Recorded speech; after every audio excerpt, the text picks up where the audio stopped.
नमस्कार मित्रांनो, माझे नाव रितेश गाडगे आहे। मी एक म्युच्युअल फंड डिस्ट्रीब्युटर आणि फायनान्शियल ॲडवायझर आहे। तर आज मी नवीन कॉन्सेप्ट आपल्यासाठी घेऊन येत आहे, तो म्हणजे ड्रीम होम। ड्रीम होम म्हणजे प्रत्येकाचं स्वप्नातील घर। प्रत्येकाला असं वाटतं की माझं घर असायला हवंय। तर आजकाल गव्हर्नमेंटनी आपल्याला काही सुविधा दिलेल्या आहेत, त्या म्हणजेच काही गव्हर्नमेंट स्कीम्स झाल्या। दुसरी गोष्ट की बँकेने लोन अवेलेबल करून दिलेले आहे।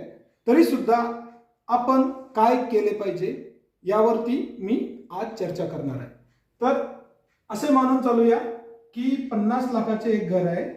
तर प्रत्येक सॅलरी पर्सन काय करतो, 50 लाख घर घेण्यासाठी 5 ते 10 लाख रुपये तो जमा करतो। 5 ते 10 लाख रुपये जमा करतो आणि 40 लाखापर्यंतचं बँकेतून लोन घेतो। 40 लाखापर्यंत 20 वर्षासाठी तो लोन घेतोय 9.5%।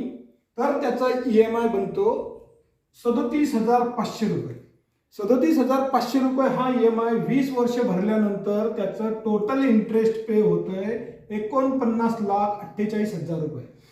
तर 49,48,000 आणि आपण घेतलेले 40 असे मिळून आपल्याला 89,48,000 रुपये बँकेला परत करावे लागतात आणि प्लस आपण भरलेले 10 लाख रुपये सुद्धा। तर आपल्या घराची किंमत जवळपास 1 कोटी रुपयापर्यंत जाते। जोपर्यंत 50 लाखाच्या घराची किंमत 20 वर्षानंतर 1 कोटीपर्यंत जाते। तर आपण असे न करता एक्झाम्पल 2 नुसार जर काम केलं तर काय होईल,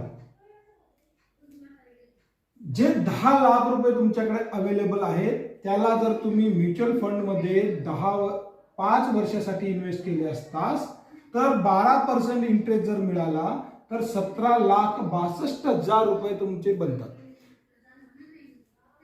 आणि दुसरी गोष्ट, जी EMI तुम्ही बँकेला देणार होता फक्त 5 वर्षासाठी ती करायची, आपण ही EMI कन्वर्ट करायची SIP मध्ये फक्त 5 वर्षासाठी। याने सुद्धा तुम्हाला 12% जर इंटरेस्ट रेट दिला तर तुमचे 31 लाख रुपये याचे अप्रिसिएशन होते।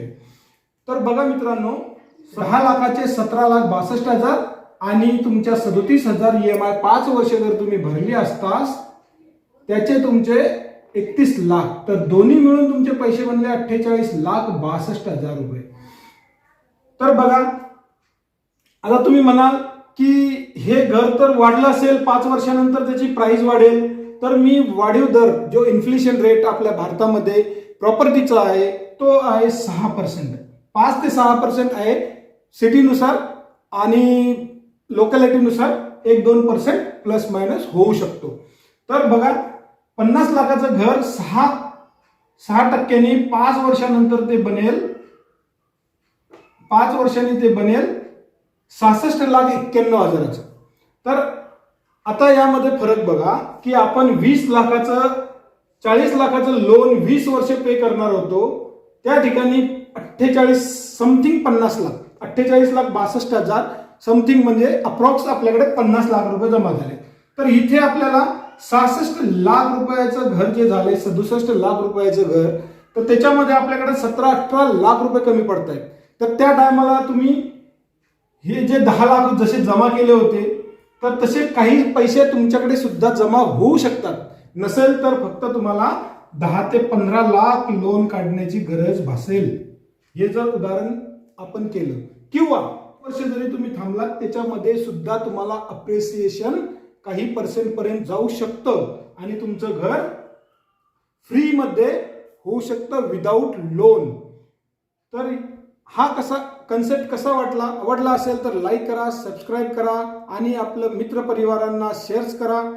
जर तुम्हाला म्युच्युअल फंड बद्दल अधिक माहिती हवी असेल तर वरती दिलेल्या नंबरवरती कॉल करून मध्ये पूर्णपणे माहिती घेऊ शकता। जय हिंद।